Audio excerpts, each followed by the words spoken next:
My name is Maya Ellison, and I was 33 years old the night my mother learned the daughter she had buried alive was the only surgeon who could save her grandson. 6 years before that night, my sister Vanessa told my parents I had dropped out of medical school. She said I had failed my boards. She said I had been living with a man who sold pills out of his apartment. She said I had stolen $32,000 from the savings account my parents had built for both of us. None of it was true. Not one sentence. But Vanessa had always been the daughter who cried first and explained later. And I had always been the daughter who explained too carefully and cried too late. So my parents believed her. They blocked my number. They returned my letters unopened. They missed my medical school graduation, my residency match, my first white coat ceremony as an attending, and the small courthouse wedding where my husband's mother pinned a pearl comb into my hair because my own mother was not there to do it. For 6 years, I was the shame nobody said out loud at Thanksgiving. Then, at 2:19 on a rainy Thursday morning, a 6-year-old boy named Oliver King was rushed into St. Catherine's Children's Hospital with a torn aorta, collapsed lung, and less than 20 minutes before his heart gave up. His mother was Vanessa. His emergency contacts were my parents. The pediatric trauma team paged the chief cardiothoracic surgeon. The doors to the operating wing opened, and when my mother looked up and saw my name embroidered on the blue surgical cap, she made a sound I had not heard since I was a child. Not grief, not joy. Recognition. My father stood so fast the plastic chair slammed backward into the wall. My sister, still in blood-stained clothes, whispered, "No, no, not her." And I looked at all three of them, the family who had erased me, and said the only thing I could say, "I'm Dr. Ellison. I'm taking Oliver to surgery now." To understand why my hand did not shake when I cut into my nephew's chest, you have to understand that my sister had been cutting into my life long before that night. We grew up in Lancaster, Pennsylvania, in a yellow house with a sagging porch and a maple tree that dropped red leaves every October into the gutters my father always forgot to clean. My father, George Ellison, taught high school history for 31 years. My mother, Marion, worked in the billing office of a dental clinic and could stretch a grocery budget until it confessed. We were not wealthy, but we were proud in the specific way middle-class families are proud when they believe hard work makes them morally safe. Vanessa was 2 years older than me, and beautiful in a way that made people forgive her before she asked. She had golden hair, wide blue eyes, and the ability to make adults feel chosen. Teachers adored her. Waitresses brought her extra whipped cream. Strangers stopped my mother in grocery stores to say, "What a charming girl." I was not charming. I was focused. That was the family word for me. Maya is focused. Maya doesn't need much. Maya can handle herself. If Vanessa cried because she forgot a permission slip, Mom drove it to school during lunch. If I forgot a permission slip, Dad said, "You're old enough to face consequences." If Vanessa got a B in algebra, the family held a meeting about stress. If I won the regional biology competition, Dad nodded and said, "That tracks. You always liked that stuff." For years, I thought love was simply distributed by need. Vanessa needed attention. I needed notebooks, library cards, and enough quiet to study. So I told myself it was fair. Children are very good at explaining their own hunger. By 16, I knew I wanted to be a surgeon. Not because I loved blood or drama or hospital television. Because when I was 13, my best friend's baby brother, Milo, was born with a heart defect. I visited the children's hospital with her family and watched a surgeon come into the waiting room after 8 hours in the operating room. He was exhausted, mask marks still pressed into his cheeks, but he looked at Milo's parents and said, "His heart is working." I remember thinking that a person who could give a family that sentence had found the most meaningful work in the world. I built my life around that sentence. A P biology, volunteer shifts, scholarships, research internships, no parties, no spring breaks, no room for error. Vanessa said I was boring. My father said discipline would serve me well.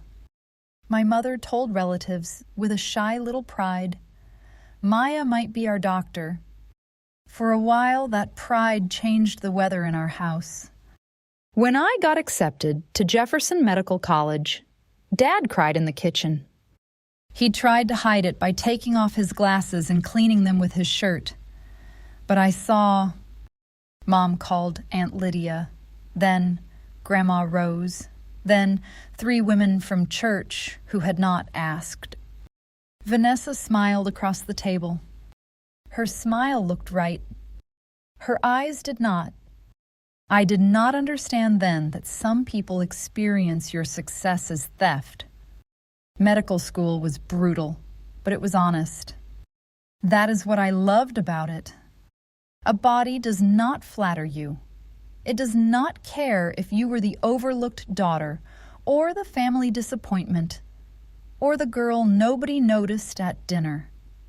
A body presents a problem, and you either learn enough to help or you do not. I learned. My first 2 years nearly broke me. I lived on coffee, flashcards, and discounted bananas from the grocery store near campus. I called home every Sunday at first. Mom asked if I was eating. Dad asked about classes. Vanessa asked strange questions. How much did your tuition cost again? Do Mom and Dad send money monthly or all at once? Do they still have that college account? Do they know you get stipends for research? I thought she was curious. I thought maybe she finally cared. I had not yet learned that Vanessa never asked a question without a place to spend the answer. In my 3rd year, during a pediatric surgery rotation, I met Dr. Rosalind Pierce. Everyone called her Roz behind her back, and Dr. Pierce to her face. She was 61, gray-haired, sharp-eyed, and legendary for 2 things: repairing tiny hearts and making arrogant residents cry with one raised eyebrow. She saw me before I knew I needed to be seen. One night, after a 17-hour shift, she found me in the stairwell eating peanut butter crackers and reading an article on congenital valve repair. "Ellison," she said, "do you sleep?" When the heart-lung machine is not emotionally available. Her mouth twitched. That was the beginning. Dr. Pierce became my mentor, though she never used sentimental language for it. She taught me how to think in layers, how to hold urgency without panic, how to make a cut with confidence and humility at the same time. She also taught me that families in waiting rooms are not always telling the same story as the patient's body.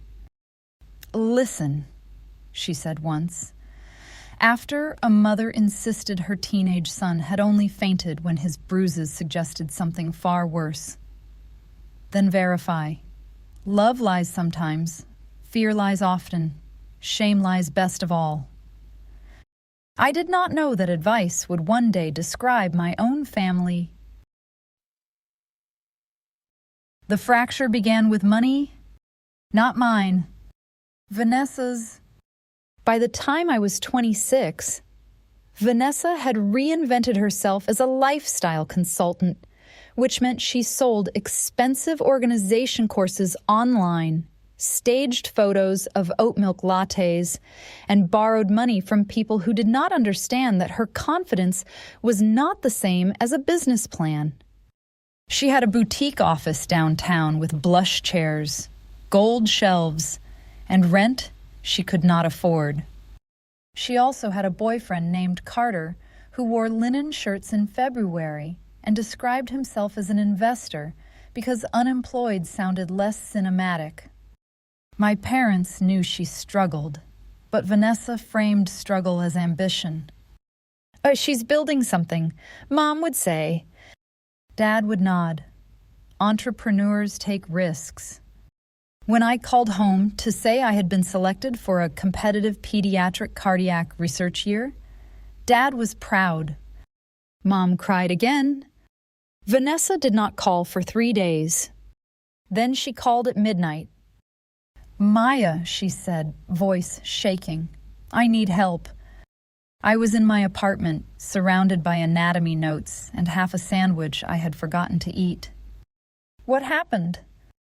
I'm behind on rent at the studio. Carter was supposed to cover a bridge loan, but it fell through.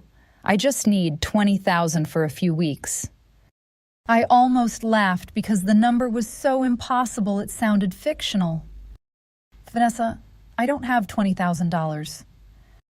But Mom and Dad have the education account. That is for tuition. You have loans. You have scholarships. You're fine. I'm not fine. I am living on financial aid and hospital coffee. Her voice hardened. You always make yourself sound noble. I'm not giving you tuition money. You mean you won't help family? I closed my eyes. There it was. The sentence that turns a boundary into a betrayal. No. Vanessa, I will not steal from my education account to pay your office rent. She hung up. The next morning, my mother called. Did Vanessa ask you for help? She asked me for $20,000. She's in a tight spot. She needs to close the studio or renegotiate the lease. Mom sighed. Not everyone can live in books and hospitals. Maya, some people have dreams that need support. Medical school is not free, Mom. Nobody said it was. But her voice had changed. The old weather returned. 2 months later, the education account was drained. $32,000. It happened during finals week. I got an email from the financial office saying a tuition payment had failed. At first, I thought it was a system error. Then I called the bank connected to the family education account. The funds had been transferred out in 2 withdrawals, both authorized online, both using login credentials tied to my mother's email. I called Mom immediately. She did not answer. I called Dad. No answer. I called Vanessa. She picked up on the 4th ring. What did you do? I asked. Silence. Then, softly, you're being dramatic. $32,000 is gone. I don't know what you mean. Vanessa? A pause. Then her voice changed. Not frightened. Cold. You always thought you were better than me. My stomach dropped. Give it back. I don't have it. What does that mean? It means money moves. Bills happen. Don't act like you understand real life. I stood in my little kitchen with my phone pressed to my ear, watching rain slide down the window. If you do not tell Mom and Dad the truth, I will—" She laughed. And that laugh was the sound of a door locking from the other side. "No," she said, "you won't—" 3 hours later, Dad called. His voice was not angry yet. It was worse. Controlled. "Your sister told us everything." I sat down slowly. "What did she tell you?" "That you took the money?" My mouth went dry. "Dad, no. She said you admitted it. She said you used it to cover living expenses because you failed your board exams and lost your scholarship." "I have not failed anything." "She said you would deny it." "Of course I'm denying it. It is not true." Mom came on the line. Her voice was crying already, which meant she had decided the story before hearing mine. "Maya, why didn't you just tell us you were struggling?" "I'm not struggling. Vanessa took the money." There was a sharp intake of breath. Then Dad, furious now. "Do not blame your sister. Dad, check the bank records. Check the IP address. Call the school. I can send proof." "Proof can be manufactured." "Vanessa is lying." My mother sobbed. "How can you be so cruel after everything she has done to protect you?" "Protect me?" The lie had grown legs before I even saw its face. That night, I sent everything. My enrollment verification, my exam results, my scholarship letter, the financial office notice, screenshots of the transfer dates. A written statement from the bank showing the login came from Lancaster. I sent it to both parents. No reply. I called 14 times over 4 days. Blocked. I mailed a letter with printed copies. Returned unopened. I called Aunt Lydia, my mother's older sister, who loved hard and spoke harder. She called my parents, then called me back the next morning. "Sweetheart," she said, voice shaking with anger, "your father told me you forged documents and that I am not to interfere." That was the moment something inside me went silent. Not broken, silent, like a machine shutting down to prevent fire. Vanessa texted one sentence. "You should have helped when I asked." No apology. No denial. Just motive. I kept that text. For 6 years, I kept everything. There is a particular loneliness that comes after being disowned for something you did not do. It is not only the loss of people. It is the loss of the imagined court where evidence matters. I had believed that if I could gather enough proof, write clearly enough, remain calm enough, my parents would have to see the truth. But families are not courts. Some families choose the verdict first and call anything else disrespect. I nearly lost my place in medical school because of the stolen tuition. Dr. Pierce found me outside the bursar's office after I had spent 40 minutes explaining that my family account had been drained and I needed emergency deferment paperwork. I must have looked like a ghost. "Ellison," she said, "walk with me." I told her everything in a supply closet behind pediatric OR3 because it was the only place I could speak without being seen. She listened. No pity. No interruption. When I finished, she said, "You need money." I need a different family. That too, money first. By the next morning, she had helped me secure an emergency institutional loan, connected me with a student legal clinic, and arranged paid research hours that did not violate my program schedule. At the bottom of the email she sent me was one sentence. Do not let thieves define debt. I printed it and taped it above my desk. That year, I stopped calling home. Not because I stopped loving them. Because every unanswered call was becoming a wound I kept reopening with my own hand.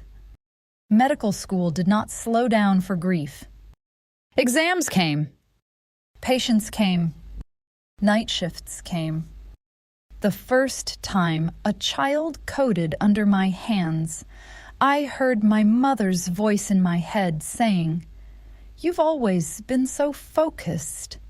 And, for once, I was grateful. Focus had survived what love had not.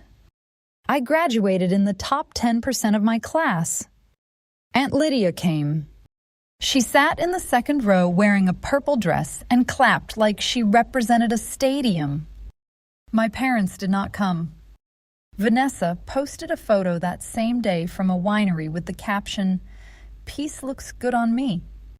I matched into surgical residency at St.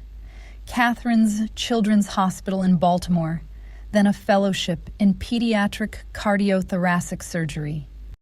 The work was brutal. Tiny hearts are unforgiving teachers. One wrong motion, one bad assumption, 1 second of ego, and a family loses a future. So I learned humility. I learned stamina. I learned how to speak to parents when their whole world was lying under sterile drapes. During my second fellowship year, I met Daniel. He was a pediatric anesthesiologist with calm eyes and an infuriating ability to fall asleep anywhere. The first night, we really spoke. We were both sitting on the floor outside a family consultation room after a 12-hour surgery. He handed me vending machine pretzels and said, "You look like someone who needs salt and silence." Reader, I married him. 2 years later, in a courthouse with 16 people present. Aunt Lydia cried through the entire ceremony. Dr. Pierce signed as witness. Daniel's mother pinned the pearl comb into my hair. I had sent invitations to my parents. Both came back unopened. Daniel held the envelopes for a long time. Then he said, "We'll keep them, not because they deserve space, but because your truth does."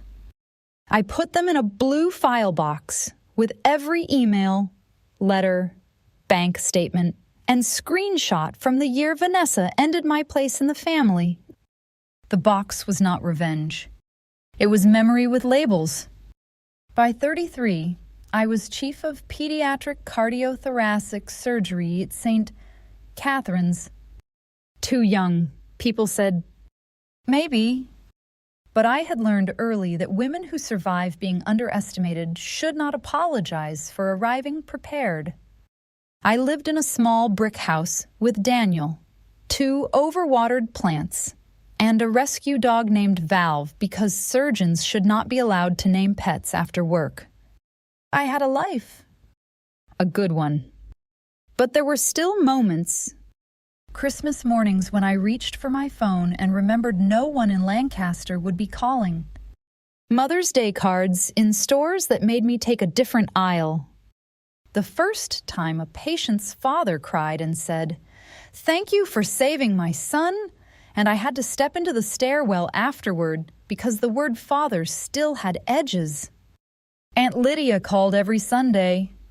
She never forced updates, but sometimes they slipped through. "Your mother is thinner. Your father retired. Vanessa had a baby, a boy, Oliver." That one hurt in a place I did not expect. I was an aunt. No one had told me. I saw Oliver for the first time on social media, a round-faced baby in blue pajamas, Vanessa glowing beside him. I stared at the photo for 10 minutes.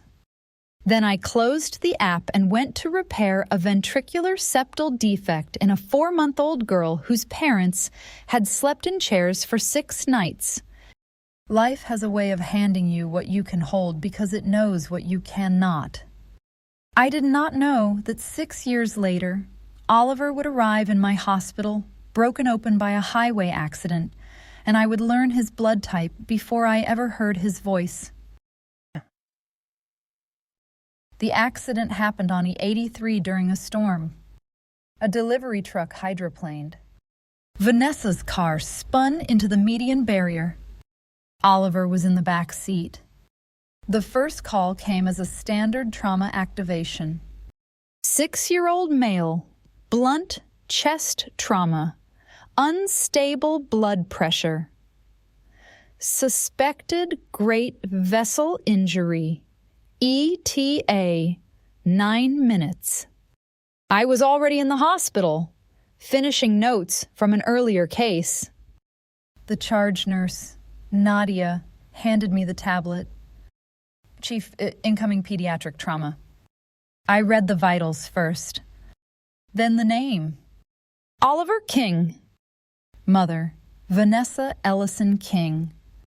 Emergency contacts, George and Marion Ellison. For a second, the hallway tilted. Not dramatically.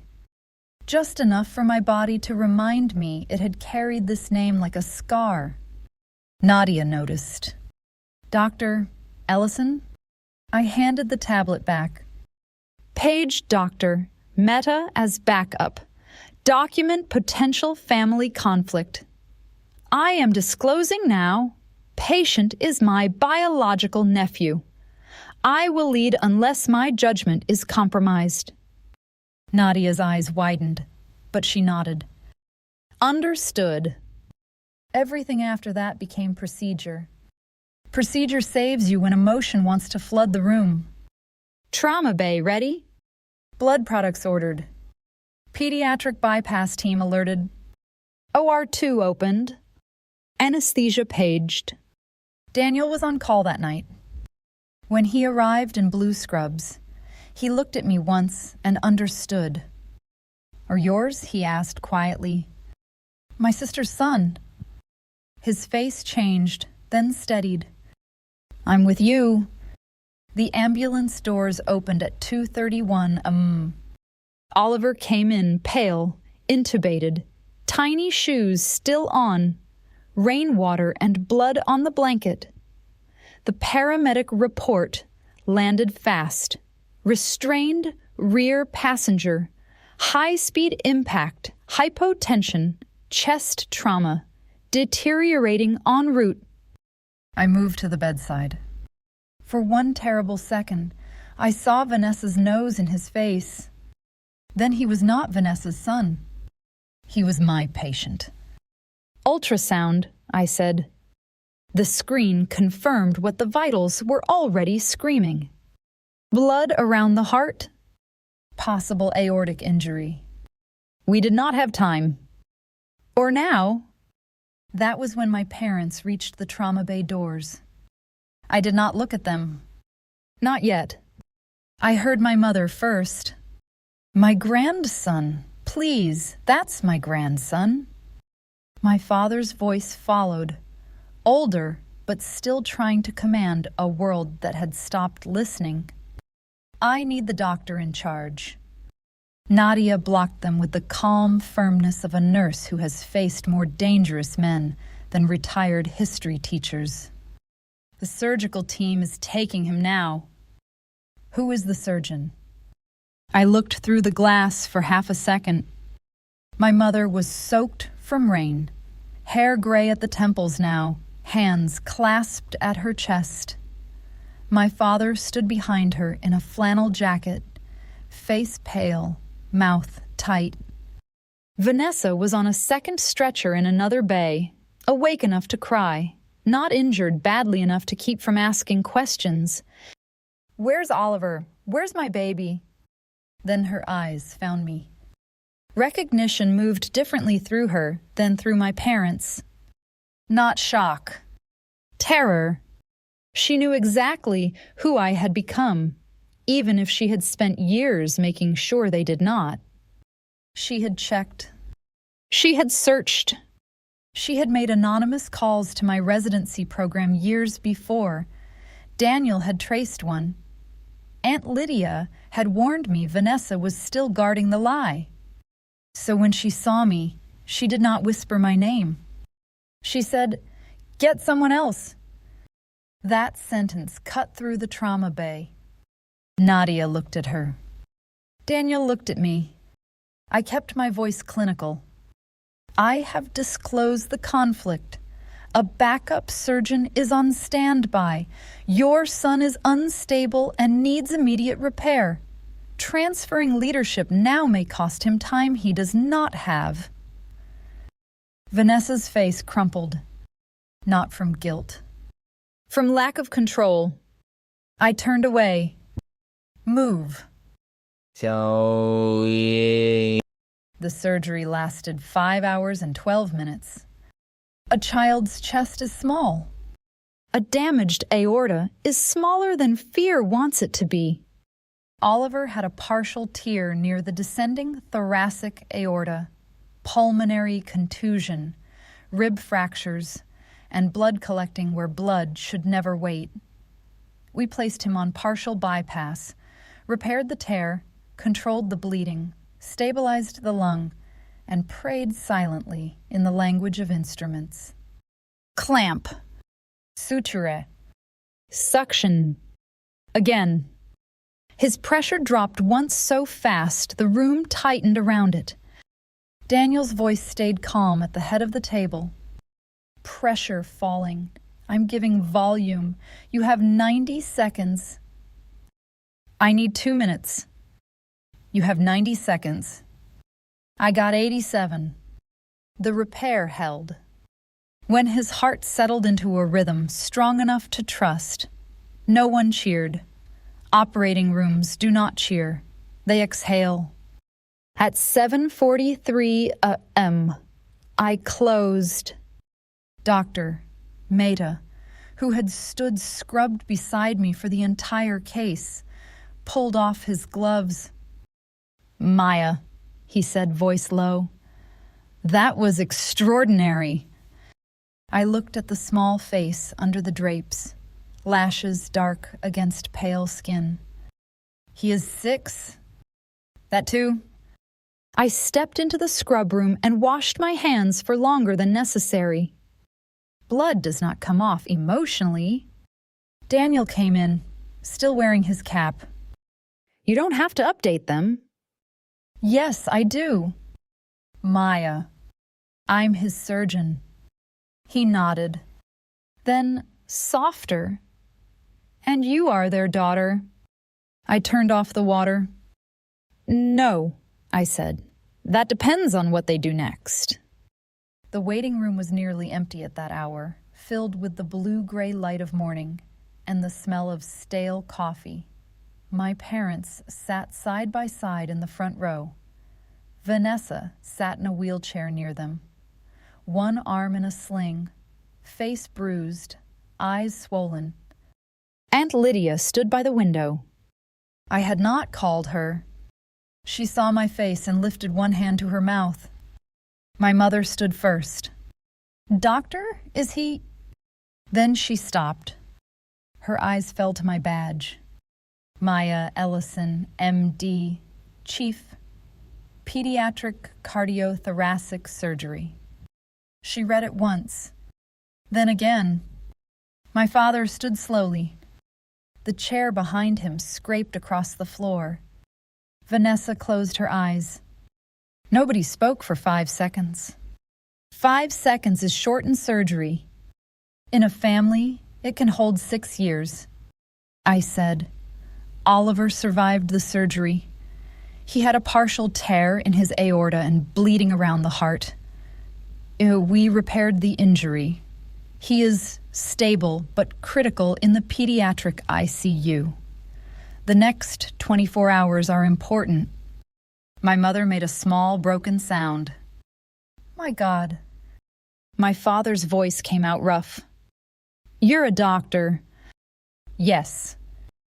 "You're the chief surgeon." "Yes." "But Vanessa said—" "I know what Vanessa said. He looked at her. For the first time in my memory, Vanessa looked away before he did. Mom took a step toward me, arms lifting. "Maya, baby." I stepped back. Not far. Enough. Her arms froze in the air and then dropped like something cut. The waiting room saw it. Nadia saw it from the hallway. A resident saw it and pretended not to. Aunt Lydia did not pretend. She walked over and stood beside me. My father looked at her. "Lydia?" "No," she said. "Not yet." Then she turned to me. "Is Oliver going to live?" "We hope so. He is fighting." She nodded. Only then did she look at my parents. "And now all of you are going to stop lying in front of the woman who just saved that child's life." Vanessa whispered, "Aunt Lydia, please." Lydia laughed once. It was not a kind sound. "Please" was 6 years ago. I should have left. Professionally, I had delivered the update. Personally, I had no obligation to stand there while the family I once begged to hear me finally discovered that consequences can wear hospital shoes. But Aunt Lydia had brought a folder. Of course she had. Ellison women may cry, but the best of us also file things. She placed a blue folder on the waiting room table. My mother stared at it. My father looked like he already knew what it contained. "Lydia," he said again, quieter. She opened it. 6 years ago, Maya sent you enrollment verification, exam results, bank transfer notices, a letter from the medical school financial office, and proof that the tuition money was taken from Lancaster while she was in Philadelphia on clinical rotation. My mother covered her mouth. "I never saw—" "You sent it back unopened," I said. Her face collapsed. I had not meant to speak, but the words came out clean. "You wrote return to sender in blue pen. I know because I kept the envelope." Aunt Lydia slid a photograph across the table. My medical school graduation. Me in my cap and gown. Her standing beside me. "This," Lydia said, "is the ceremony you missed because Vanessa told you Maya had been expelled?" Vanessa sobbed. "She is twisting this—" Aunt Lydia did not raise her voice. She did not need to. "This is the bank statement. This is the text Vanessa sent Maya after the money disappeared." She read it aloud. "You should have helped when I asked." My father turned toward Vanessa slowly. The movement reminded me of an old building shifting under weight it could no longer hide. "Is that real?" he asked. Vanessa did what she always did first. She cried. "Dad, I was desperate. I did not mean for it to go this far." My mother stared at her. "Did you take the money?" Vanessa pressed her uninjured hand to her mouth. "I borrowed it." The word borrowed hit the room like a slap. I almost smiled. 6 years. A stolen education account. A returned wedding invitation. A family erased. Borrowed. My father sat down. Hard. Aunt Lydia continued. "And this is a text Vanessa sent me 4 years ago after I told you Maya had matched into cardiothoracic fellowship." She read, "Do not confuse them. Aunt Lydia, they are finally at peace. Maya chose her new life. Let Mom and Dad heal."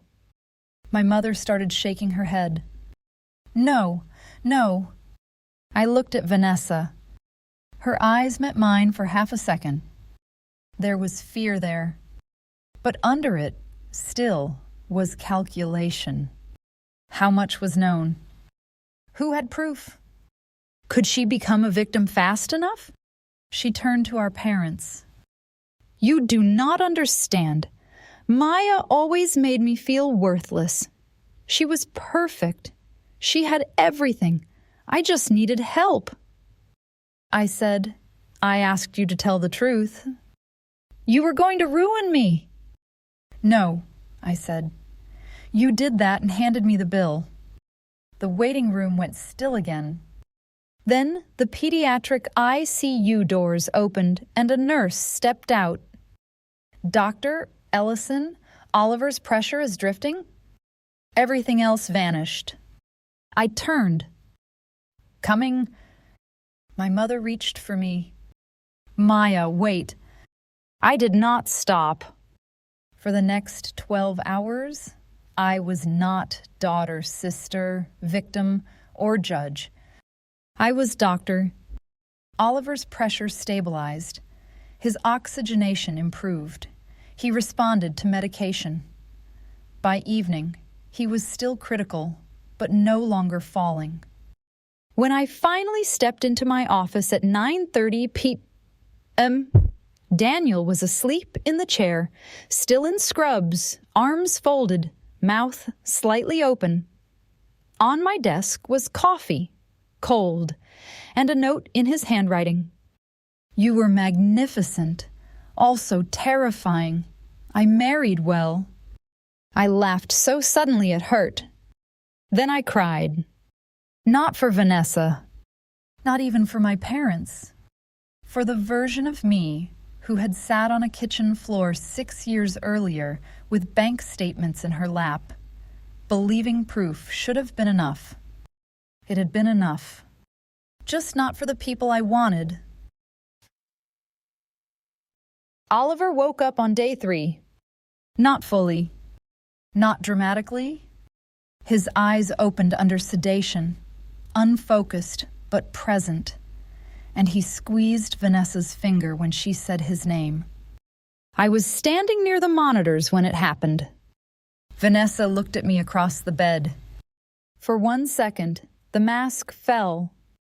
There was gratitude. Raw. Unpolished. Then shame rushed in behind it. She whispered, "Thank you." I nodded. His body did most of the work. No, you did. I checked the drain output. Do not make me kind in your story, just so you can stay innocent in it. Her face went pale. I wasn't. Yes, you were. The ICU hummed around us. Monitors. Footsteps. Soft voices. A child alive between us. I looked at her. When Oliver is stable and you are discharged, you and I are going to have one conversation. You will not cry your way out of it. You will not make our parents choose between us again. You will not use your son as a shield. She swallowed. Okay. And before that conversation, you will send a written correction to every person you lied to. Her eyes filled. Maya. Every person. She nodded. This time, maybe because her child's heartbeat was visible on a screen beside us, she did not argue. My parents tried to speak to me every day. I did not let them. Not at first. I gave medical updates like I gave every family medical updates. Clear, careful, professional. Oliver is stable. Oliver is improving. Oliver remains at risk for complications. Oliver responded well to the extubation trial. Oliver asked for apple juice. My mother cried at that one. My father gripped the back of a chair until his knuckles whitened. On day 5, Oliver came off the ventilator. His first word was not dramatic. It was, "Mommy." His second was thirsty. His third, after looking at me with sleepy suspicion, was, "Who?" Vanessa said, voice shaking. "That's Aunt Maya. She helped fix your heart." I looked at her. She looked back. It was the first time in Oliver's life anyone in my family had named me correctly. Aunt Maya. Not shame. Not runaway. Not dropped out. Not thief. Aunt. When I left the room, I made it halfway to the stairwell before I had to sit down. Nadia found me and silently handed me tissues. "I'm fine," I said. She sat beside me. "Doctors are terrible liars." I laughed through my nose. She said, "For what it's worth, the whole floor thinks you are made of steel." "I'm not." "No," she said. "Steel bends under heat. You became something else." I kept that sentence. Some people give you back pieces of yourself without knowing. The conversation with my parents happened 2 weeks after Oliver's discharge. Not at the hospital. I refused that. The hospital had carried enough of our family history. We met in Aunt Lydia's dining room, neutral ground, though nothing about Aunt Lydia was neutral. She sat at the head of the table with tea she did not drink and a legal pad she claimed was for grocery lists. Daniel came with me. He sat beside me, quiet, steady, close enough that our knees touched under the table. My mother looked smaller than I remembered. Her hair was mostly gray now. She had lost the soft certainty that had once made her apologies unnecessary. My father looked tired. For the first time, not powerful tired. Guilty tired. I began before anyone could perform their way around the truth. I am open to hearing you. I am not here to be persuaded that you suffered more than I did. My mother flinched. Good. Not because I wanted to hurt her. Because truth should touch the people who avoided it. Dad said, "We were wrong." I waited. He looked at the table. I was wrong. Still, I waited. I believed Vanessa because it was easier than asking whether I had misjudged both of you, he said. His voice cracked on both. I thought if I questioned her, I would have to admit I had favored her, and I had. My mother started crying silently. Dad continued, "When you sent proof, I told myself not to read it because liars send proof too." That is convenient. He nodded. It was pride. "No," Aunt Lydia said from the end of the table. "It was cowardice." Dad accepted it. That was new. My mother looked at me then. "I wrote return to sender on your letter because I was afraid if I opened it, I would have to choose." You had already chosen. She closed her eyes. I know. The room was silent except for the kitchen clock. Then she said, "I missed your wedding." Yes. "I missed your graduation." Yes. I did not know my daughter was saving children's lives. "No," I said, "you did not ask." She bent over the table and sobbed. Not pretty crying. Not Vanessa crying. The kind that does not care who sees because shame has burned through image. I did not comfort her. That may sound cruel, but comfort had been my family's favorite way to skip accountability. I let her feel it. When she quieted, I spoke. "If you want any place in my life, there are conditions." Dad nodded. "Anything?" "No. Do not say anything unless you understand that I mean structure, not emotion." He swallowed. "Okay. 1. Family counseling. Both of you. Not once. Not for appearance. Consistently." Mom nodded. 2. You will read every document I sent 6 years ago, every email, every letter, every returned envelope. You will know what you ignored. Dad looked pained. Okay. 3. You will not ask me to reconcile with Vanessa on your timeline. Oliver does not make this simpler.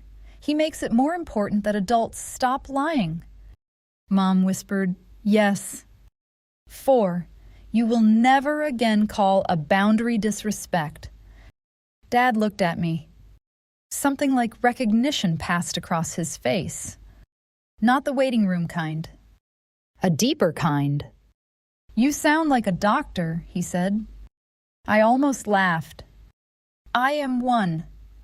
He closed his eyes. I know. Not enough. But something. Vanessa's email went out 3 days later. 42 recipients. Parents, aunts, uncles, cousins, family friends who had enjoyed whispering my supposed collapse with dessert. Subject: the truth about Maya. I did not read it immediately. Daniel made coffee and placed the laptop in front of me like he was delivering court evidence. The email was shorter than I expected. That was good. Liars decorate. Truth does not need much furniture. She wrote that she had taken the money from the education account, lied about my academic standing, created false stories about drugs and failure, and told the family that I had abandoned them when the opposite was true. She admitted I had sent proof and that she had discouraged people from checking it.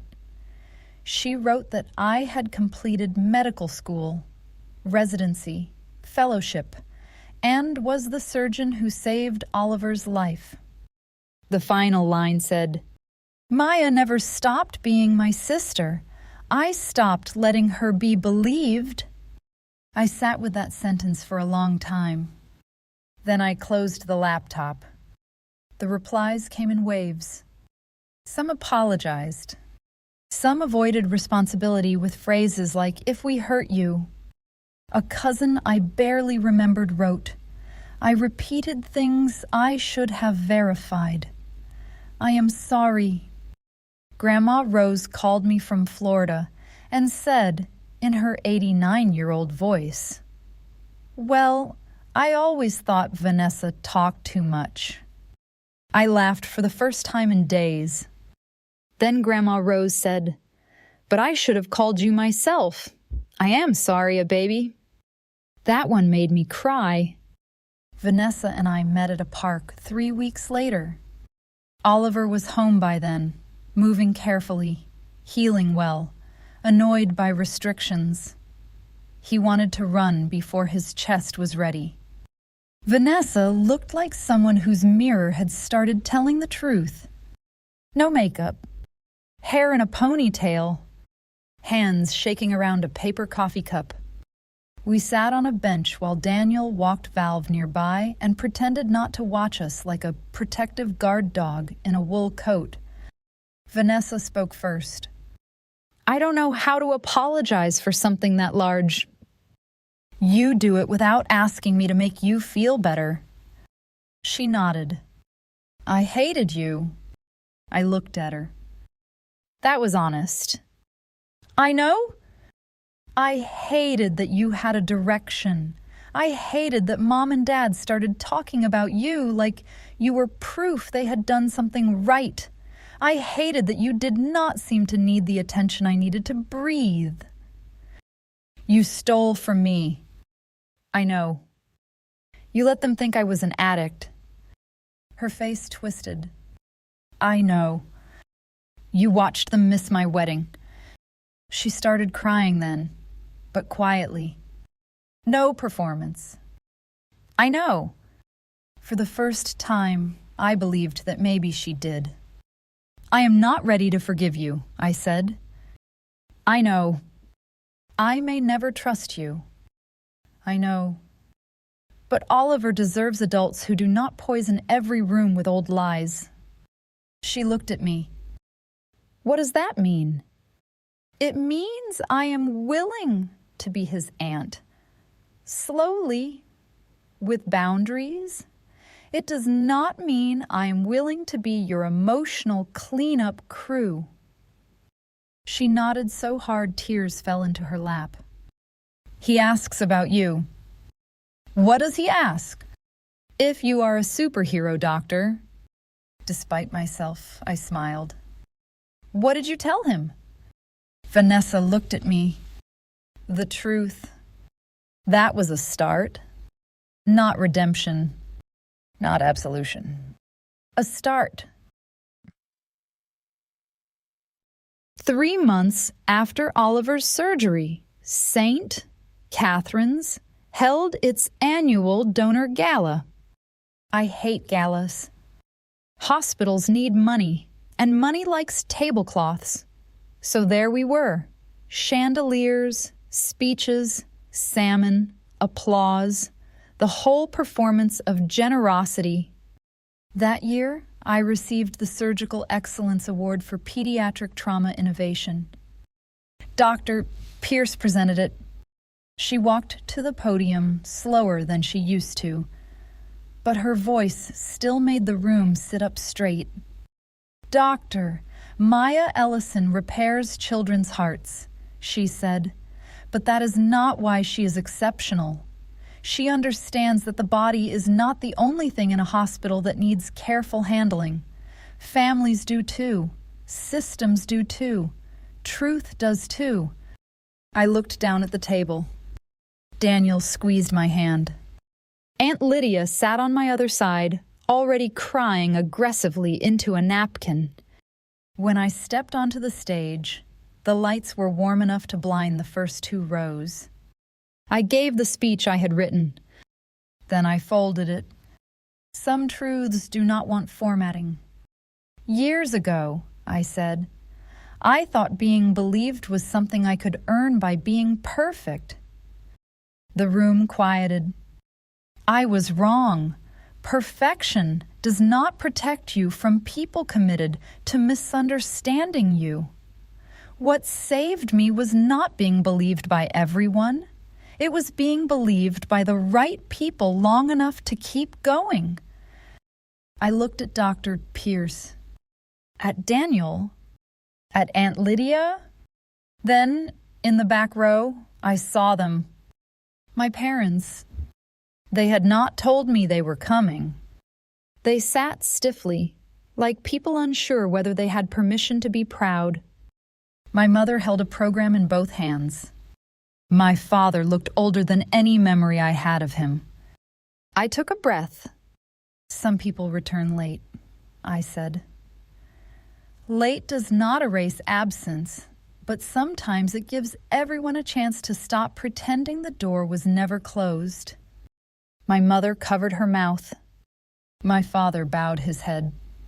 I did not call them Mom and Dad from the stage. I was not there yet. Maybe I would be one day. Maybe not. But after the ceremony, they approached Daniel first.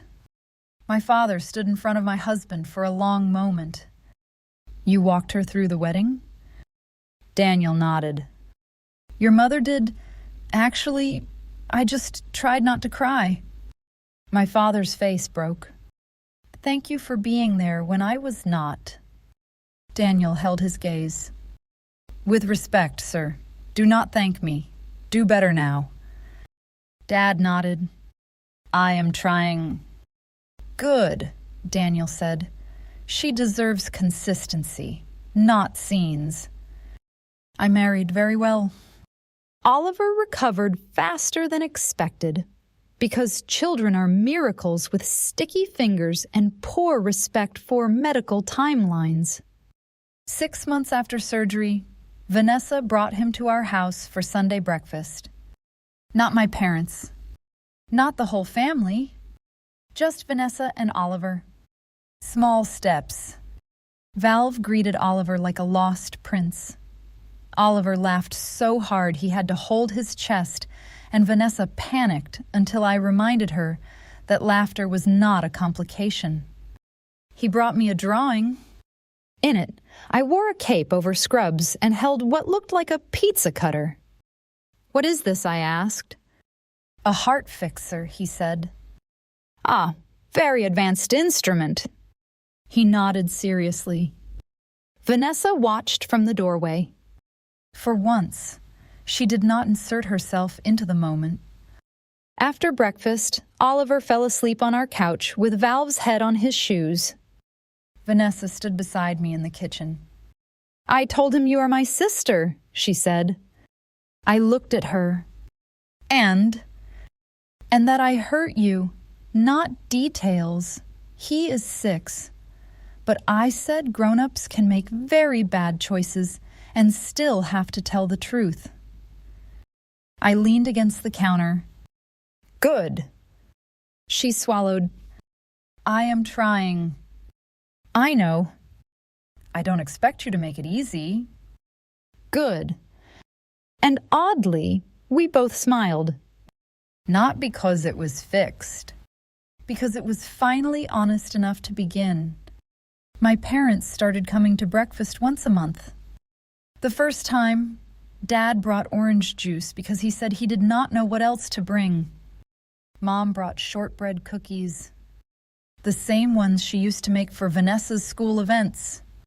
She handed me the tin with trembling hands. "I should have made them for you too," she said. "Yes," I answered. She nodded. "I know." We ate in the kitchen. 4 adults, 1 child, 1 dog waiting under the table. Too much history sitting in every empty space. Dad asked if he could set the table. I pointed to the cabinet. He counted plates like they were fragile. 1 for me, 1 for Daniel, 1 for Mom, 1 for himself, 1 small plate for Oliver. He paused. Then he took out another plate. "For Lydia," he said. "She is coming later." "I know," he said. I want there to be a place." I looked at the plate in his hand. For years, I had been removed from every table in that family. Now my father was learning to set extra places. That does not undo the past. Nothing does. But it told me something important. He understood, finally, that absence is not empty. It is made. And maybe presents can be made too. Here is what I learned from 6 years of silence, 1 stolen account, and a little boy whose heart would not quit. The truth does not become weaker because nobody opens the envelope. Proof does not disappear because someone writes return to sender. A lie can build a house around a family, but sooner or later, someone bleeding, crying, or desperate will need a door. And if you are the one they erased, you do not have to burn yourself down to light their way back. I did not save Oliver because Vanessa deserved mercy. I saved him because he deserved a future. I did not face my parents because they deserved immediate forgiveness. I faced them because I deserved to speak in a room where I was finally being heard. That is not revenge. That is architecture. You decide where the doors go. You decide who gets keys. You decide whether people enter your life as guests, relatives, or repair crews with work still to do. My name is Dr. Maya Ellison. I am 33 years old. I am a surgeon, a wife, an aunt, a daughter on my own terms, and living proof that being erased by your family is not the same as disappearing. 6 years ago, they believed the worst story about me. Now they know the truth. But more importantly, so do I.